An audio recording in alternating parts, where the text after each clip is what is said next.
శక్తి తైలాభిషేక ఆదివారపు ఆరాధన. సమయం ఉదయం 8:30 గంటల నుండి. స్థలం వైస్రాయ్ గార్డెన్స్, జుబ్లీ బస్టాండ్ ఎదురుగా, సికింద్రాబాద్. ప్రార్థనా శక్తి తైలాభిషేక ఆరాధన డిసెంబర్ 1 ఆదివారం. సమయం సాయంత్రం 5:30 స్థలం NRC garden, Moosapet, bill number 842, Kukatpally. ప్రార్థనా శక్తి తైలాభిషేక ఆరాధన డిసెంబర్ 3 మంగళవారం. సమయం ఉదయం 10 గంటల నుండి. Adapala gardens, LNT buildings, Penkulapadu road, Palakollu. Tadepalligudem పరిసర ప్రాంత ప్రజలకు శుభవార్త. ప్రార్థనా శక్తి తైలాభిషేక ఆరాధన ప్రతి నెల మొదటి బుధవారం. సమయం ఉదయం 10 గంటల నుండి. NK highway grounds, Autonagar, Gudem highway bypass road, Tadepalligudem. ప్రార్థనా శక్తి తైలాభిషేక ఆరాధన ప్రతి నెల మొదటి గురువారం. సమయం ఉదయం 10 గంటల నుంచి. స్థలం తూర్పుగోదావరి జిల్లా, అమలాపురం దగ్గర, ఉప్పలగుప్తం. ప్రార్థనా శక్తి తైలాభిషేక ఆరాధన ప్రతి నెల మొదటి శనివారం. మొదటి ఆరాధన 7 గంటల నుండి 10 గంటల వరకు. రెండవ ఆరాధన 10 గంటల నుండి 1 గంట వరకు. స్థలం Maris Stella auditorium, పంటకాలువ road, NTR circle, Vijayawada. ప్రార్థనా శక్తి తైలాభిషేక ఆరాధన ప్రతి నెల రెండవ మంగళవారం. సమయం ఉదయం 10 గంటల నుండి. Sri convention hall, CR Reddy women's college, Vatluru, Eluru. ప్రార్థనా శక్తి తైలాభిషేక ఆరాధన ప్రతి నెల రెండవ బుధవారం. సమయం ఉదయం 9 గంటల నుండి. స్థలం airport road, quarry market, Renuka apartment దగ్గర, రాజమండ్రి. ప్రార్థనా శక్తి తైలాభిషేక ఆరాధన ప్రతి నెల రెండవ గురువారం. సమయం ఉదయం 10 గంటల నుండి. స్థలం సుబ్బలక్ష్మి కళ్యాణ మండపం, railway new colony, Sri Kanya theatre, Visakhapatnam. ప్రార్థనా శక్తి తైలాభిషేక ఆరాధన ప్రతి నెల రెండవ శుక్రవారం. సమయం ఉదయం 10 గంటల నుండి. స్థలం కాపు కళ్యాణ మండపం, ఎన్ఎఫ్సిఎల్ రోడ్, ఆర్టీఓ ఆఫీస్ పక్కన, ఆర్ఆర్ నగర్, కాకినాడ. ప్రార్థనా శక్తి తైలాభిషేక ఆరాధన ప్రతి నెల రెండవ శనివారం. సమయం ఉదయం 10 గంటల నుండి. స్థలం కూరగాయల మార్కెట్ ఎదురుగా, government degree college road, Ravulapalem. Yesayya నామములో మీకు వందనాలు తెలియపరుస్తూ ఉన్నాను. ప్రియులరా, ఈ దినము కొరకు దేవుడు సిద్ధపరిచిన వాగ్దానాన్ని మనం స్వాధీనపరచుకుందాం. పరిశుద్ధ గ్రంథంలో నుండి యోబు గ్రంథము 8వ అధ్యాయము 22వ వచనం ద్వారా ప్రభు మిమ్మల్ని దర్శిస్తూ ఉన్నారు. యోబు గ్రంథం 8వ అధ్యాయము 22వ వచనంలో పరిశుద్ధాత్మ దేవుడు ఇస్తున్న గొప్ప మాట, అయితే ఇంకను ఆయన నీకు నోటి నిండా నవ్వు కలగజేయును, ప్రహర్షముతో నీ పెదవులను నింపును. దేవునికి మహిమ కలుగును గాక. చూడండి ఎంత అద్భుతం అనమాట. అయితే ఇంకను ఆయన నీకు నోటి నిండా నవ్వు కలగజేయును. నవ్వు అనేది చాలా రకాలు ఉంటాయి. ఏదైనా వ్యక్తి విషయంలో మాట్లాడుతూ అందరూ నవ్వుతున్నప్పుడు మనం స్మైల్ ఇస్తాం. అది మామూలు యాక్టింగ్ స్మైల్ ఉంటుంది. ఎవరైనా హాయ్ చెప్తే మనం స్మైల్ ఇస్తాం, నవ్వుతున్నట్టు, మంచిదని అంటాం. కానీ ఇదంతా మోసం అన్నమాట. భయంకరమైన యాక్టింగ్ స్మైల్ మనలో బాగా ఎక్కువ ఉంటుంది. ఇలాగ యాక్టింగ్ స్మైలే తోటే జీవితం అయిపోయింది ఇది. నువ్వు కొన్ని సమయాల్లో నా హృదయం ఎంత నెమ్మదిగా ఉంది, దేవుడు ఎంత గొప్ప సంతోషం ఇచ్చాడు, నా నోటి నిండా నవ్వు ఉన్నది అనే రోజు ఎప్పుడైనా నేను చెప్తానా, నేను అనుభవిస్తానని అనుకున్నావు కదా.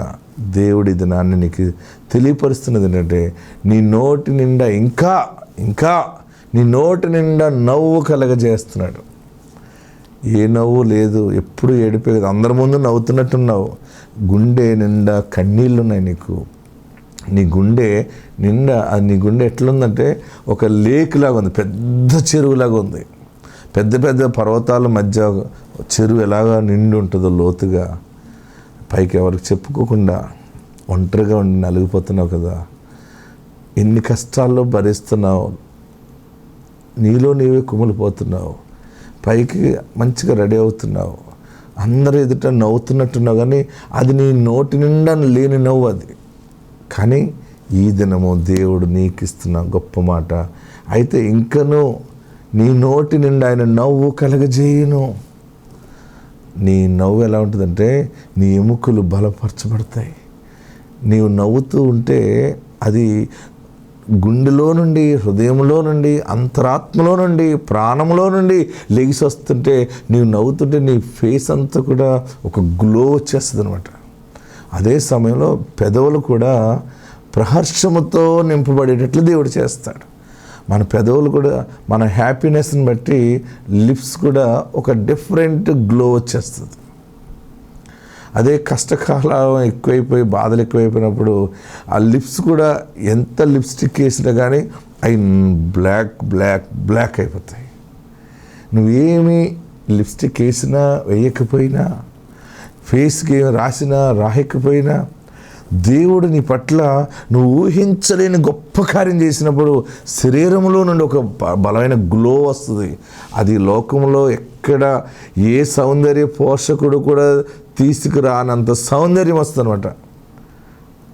అంటే ఏడుస్తున్నావు, తరమబడుతున్నావు, నా బ్రతుకు ఇట్లాగా అయిపోయింది, ఈ చెర నుండి నేను ఎలా బయటపడాలి అని అనుకుంటున్నావు, అయినా దారి దొరకట్లేదు.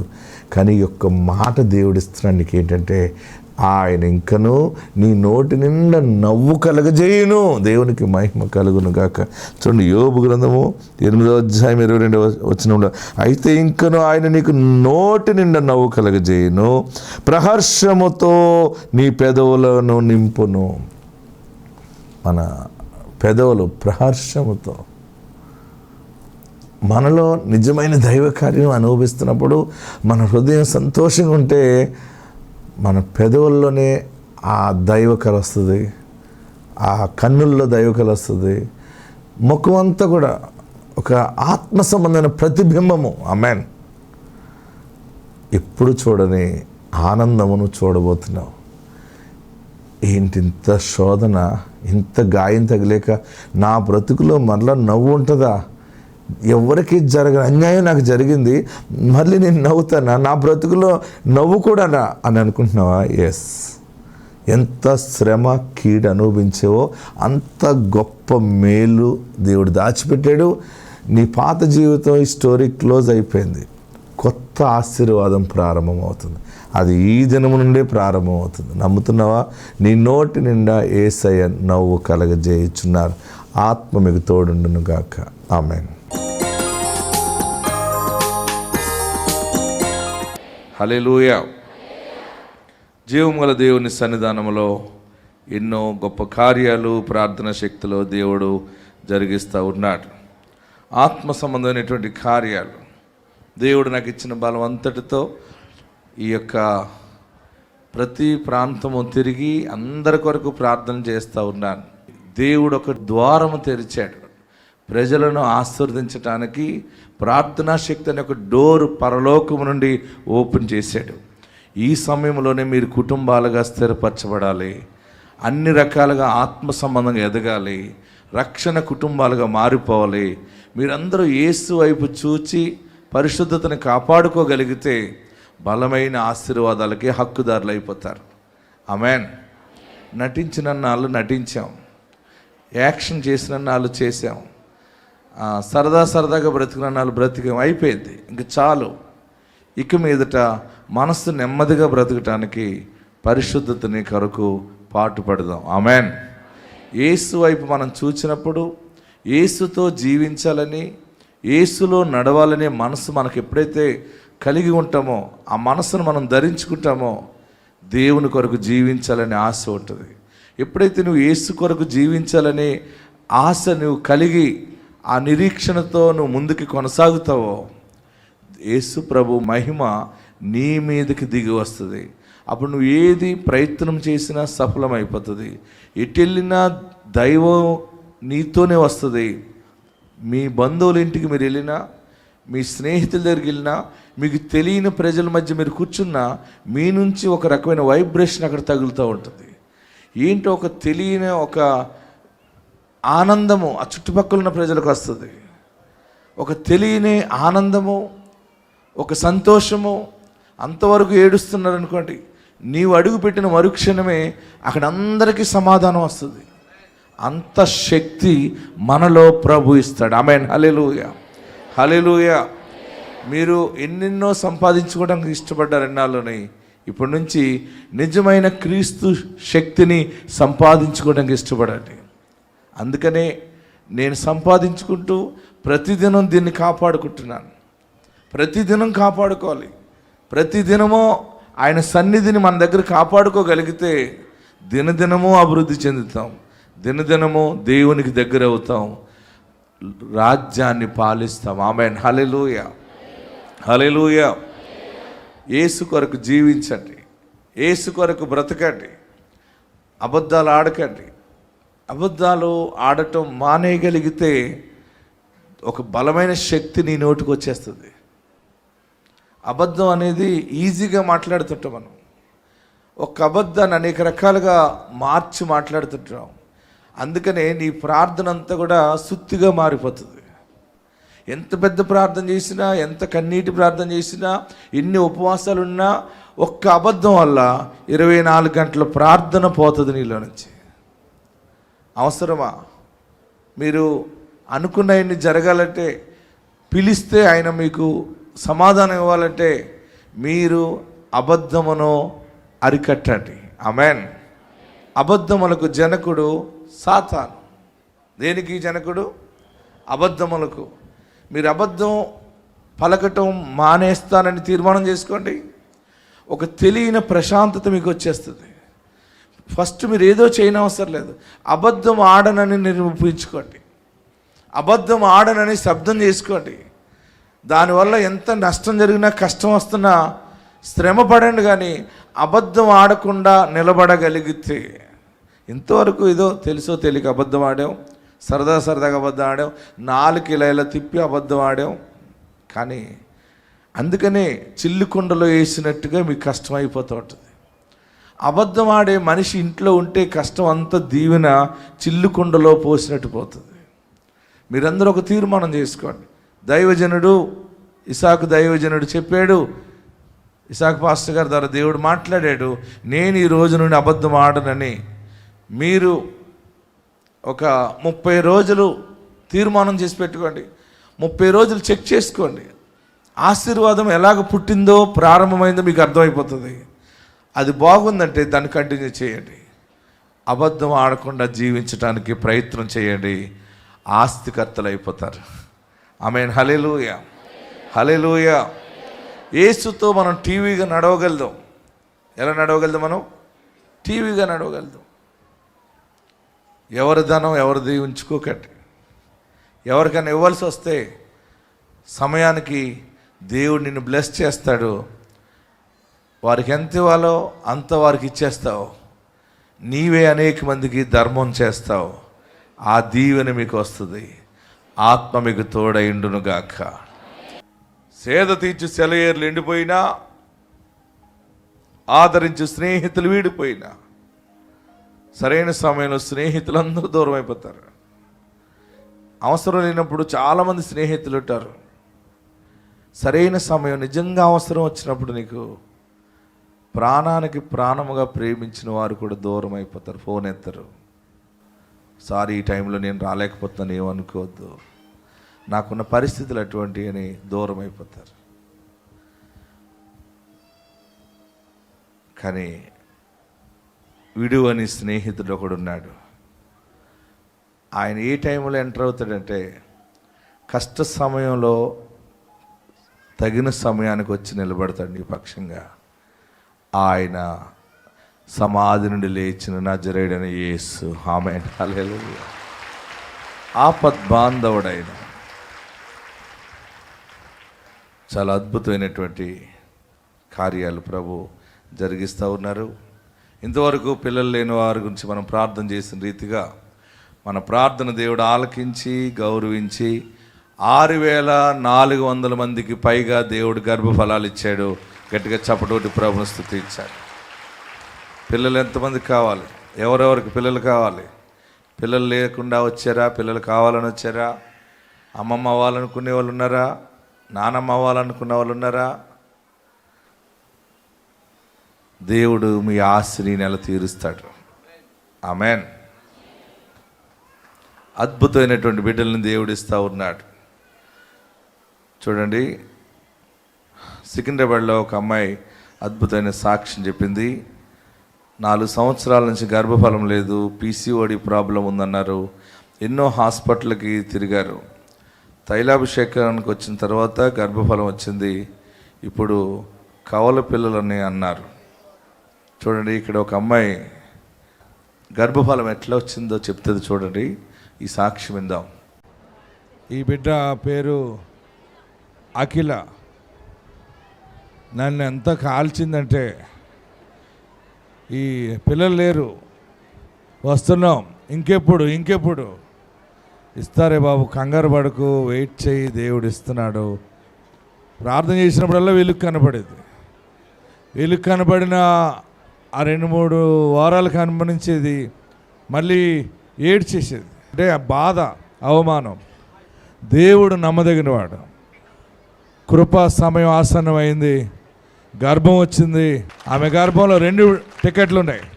నాకు పెళ్ళై 4 సంవత్సరాలు అవుతుంది, పిల్లలు లేరు, పీసీఓడి ప్రాబ్లం ఉంది. ఎన్ని హాస్పిటల్స్ తిరిగి మెడిసిన్స్ వాడినా కూడా ఏం లాభం లేదు. నేను ఇక్కడికి అమృతవాణిలో జరిగినప్పటి నుంచి వస్తున్నా. ఇక్కడికి చాలామంది సాక్ష్యాలు వింటున్నా. నాకు ఇంకా దేవుడు ఇయ్యట్లే అని ప్రతి వారం అయ్యని అడిగేది, బాగా ఏడ్చేది. ఇప్పుడు 5వ నెల దేవుడు నాకు గర్భఫలం ఇచ్చాడు, ట్విన్స్. నాకు దేవునికి స్తోత్రం. దేవునికి మహిమ కలుగును గాక. నాకేంటంటే వెలుగు ఒక్కసారి ఒక మనిషి మీద కనపడిందంటే అది ఏదేమైనా కొంచెం ఆలస్యమైనా తప్పక ఫలిస్తారు. ఆమేన్. అమ్మా నీకు దేవుడు ఇస్తాడు రా అంటే ముందులో బాగానే ఊహని వెళ్ళిపోయి తర్వాత అది ఏడవటం మొదలుపెట్టింది. అసలు ఇంక నా జీవితానికి పుడతారా? మనం నమ్మిన దేవుడు పరమ వైద్యుడు. ఆయన మన లోపల అవయవాల్ని ఎలాగైనా మార్చగలడు. ఆయన మనము ఆయన చేతిలో ఉన్నాం కానీ ఆయన మన చేతిలో లేడు. ఆమేన్. హల్లెలూయా. ఏ సమయంలో ఏ ఆర్గన్ ఎలా మార్చాలో మార్చగలడు అనమాట. చాలా ఆశీర్వాదంగా వచ్చింది. ఏంటి సంగతి అన్నాను. నవ్వుతుంది, ఎప్పుడు ఏడ్చేది ఏడవటం మానేసి పెద్దగా నవ్వటం మొదలెడుతుంది. ఏంటి మొహం నవ్వుతున్నావు ఏంటి అన్నాను. అయ్యగారు నేను గర్భవతినండి అంతే. దేవునికి మహిమ కలుగును గాక అని. ఏంటి సంగతి అంటే దేవుడు చెప్పినట్టుగా నాకు గర్భం వచ్చింది, కృప విస్తరించింది, 2 పిల్లలు నా గర్భంలో ఉన్నారు. అది మన దేవుడు నమ్మదగినవాడు. ఆలస్యం అయినందుకు ఇంకా ఎక్స్ట్రా ఇంకొకరిని ఇచ్చేస్తాడు అంతే. మీకు ఎవరికైనా పిల్లలు లేట్ అయితే ఇంకొక బిడ్డని ఇవ్వటమో, లేదా 2-3 పిల్లల జ్ఞానము ఒకడికే ఇచ్చి పెట్టడమో, ఏదో ఒకటి ప్లస్ చేస్తాడంతే. ఆ జ్ఞానం ఏం చేస్తాడంటే చిన్న వయసులోనే ఎక్కువ వయసులో ఉన్నవారు సంపాదించేది చిన్న వయసులో సంపాదించేస్తాడు. ఇవన్నీ కూడా దేవుని చేతిలో విచిత్రాలు ఉంటాయి. హల్లెలూయా. ఒక్కొక్క మనుషుడు ఎంత ఎదిగినాడు జ్ఞానం రాదు, తాటి చెట్లా ఎదుగుతూ ఉంటాడు అంతే. ఒక్క ముంజుకాయ కూడా రాదు దానికి. దేవుడు జ్ఞానంతో అన్ని ఆశీర్వాదాలు బుర్రలో సిమ్ కార్డులో పెట్టి కొంచెం నీకు లేట్గా ఇచ్చిన ఆ శిశువు అంతా కూడా బిడ్డ డైమండ్ లాగా ఉంటుంది అనమాట. ఆమేన్. మీ పని ఏంటంటే వాగ్దానం వచ్చిందా లేదా చూసుకోవాలంతే.